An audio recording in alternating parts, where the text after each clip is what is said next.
আমাদের সংস্কৃতি, আমাদের সংস্কার সর্বদা থাকবে আমাদের সাথে।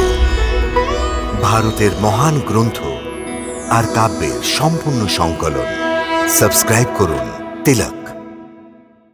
একে ভাগ্যের বিধান মনে করে মহর্ষি কারুর প্রতি ক্রুদ্ধ হন না, কিন্তু সেখান থেকে উনি স্বয়ং ধর্মরাজের কাছে যান।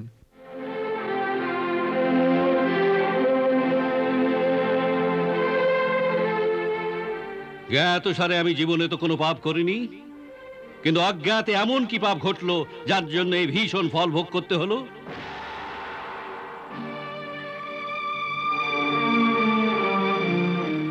হে তপমূর্তি, বাল্যকালে আপনি পতঙ্গের পুচ্ছে সূঁচ বিদ্ধ করতেন, সেই কর্মেরই আজ এই পরিণাম হলো।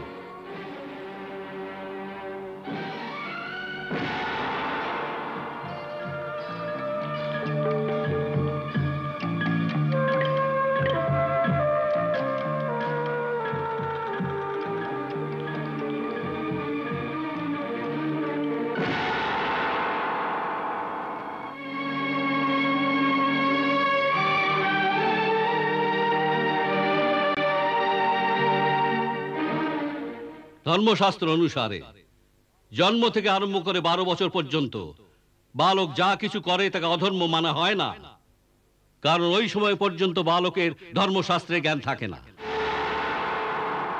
আর তুমি বাল্যকালে কৃত আমার মূর্খতাকে আমার পাপের সংজ্ঞা দিয়ে অন্যায় করেছ।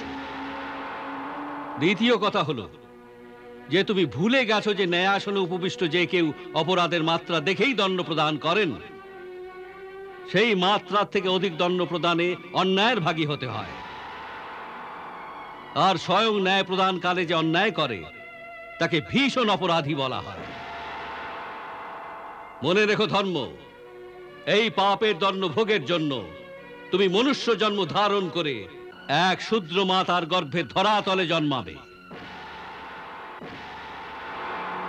যেখানে তুমি ন্যায় আর অন্যায়ের সমাধান করতে করতে ক্লান্ত হয়ে পড়বে। এটাই তোমার দণ্ড।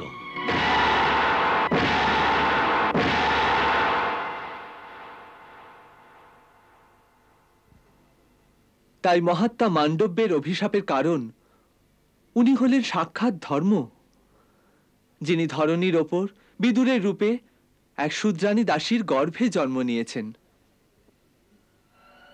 তাই আমি আপনাকে বলেছিলাম যে এই ধরণীকে ত্যাগ করার পূর্বে ওর ব্রহ্মজ্ঞান প্রাপ্তির আবশ্যকতা আছে।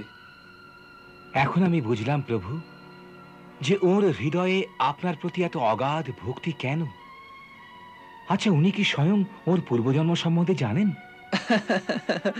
না, এই মুহূর্তে ওর এই শরীর প্রকৃতির নিয়মে বাধা আছে, যার কারণে প্রাণী নিজের পূর্বজন্ম আর ভবিষ্যতের বোধ থাকে না। কিন্তু চিন্তার কোনো প্রয়োজন নেই।